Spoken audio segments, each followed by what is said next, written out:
সবাইকে সংবাদ এক নজরে স্বাগত। সঙ্গে আছি আমি তাজরিন নাহার মুক্তি। গেল ৩ দিন বিএনপি চেয়ারপারসন খালেদা জিয়ার স্বাস্থ্যের অবস্থা একই রকম আছে বলে জানিয়েছে তার ব্যক্তিগত চিকিৎসক ও দলের স্থায়ী কমিটির সদস্য ডক্টর AZM জাহিদ হোসেন। তাকে যে চিকিৎসা দেওয়া হচ্ছে তিনি তা গ্রহণ করতে পারছেন বলেও জানান তিনি। শনিবার রাতে রাজধানী বসুন্ধরা আবাসিক এলাকায় এভার কেয়ার হাসপাতালের সামনে এসব কথা বলেন তিনি।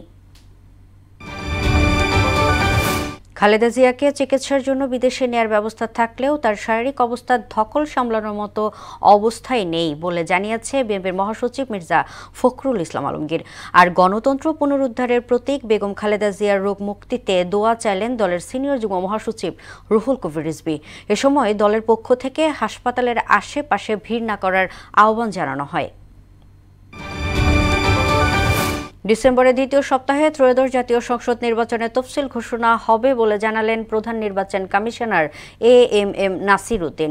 শনিবার রাজধানীর শেরেবাংলা নগর উচ্চ বালিকা বিদ্যালয়ে মক ভোটিং পরিদর্শন শেষে তিনি এ কথা জানান। কাল থেকে 2 মাসের জন্য শুরু হচ্ছে কক্সবাজার সেন্ট মার্টিন রুটে জাহাজ চলাচল। থাকছে রাত্রি যাপনের সুযোগও, তবে এর জন্য মানতে হবে 12 নির্দেশনা। প্রতিদিন 2000 পর্যটকের সীমা নির্ধারণ করছে প্রশাসন। সকাল 7টায় কক্সবাজার ছেড়ে যাওয়া জাহাজ দুপুরে পৌঁছে যাবে সেন্ট মার্টিন। নিরাপত্তায় নিয়োজিত থাকবে টুরিস্ট পুলিশ।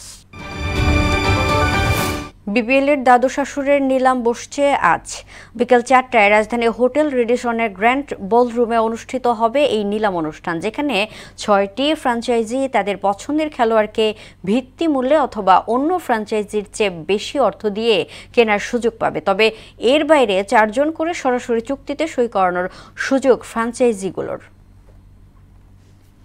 এই ছিল সংবাদ এক নজরে। সবশেষ খবর সবার আগে জানতে মোহনার সাথেই থাকুন। এতক্ষণ সঙ্গে থাকার জন্য ধন্যবাদ সবাইকে।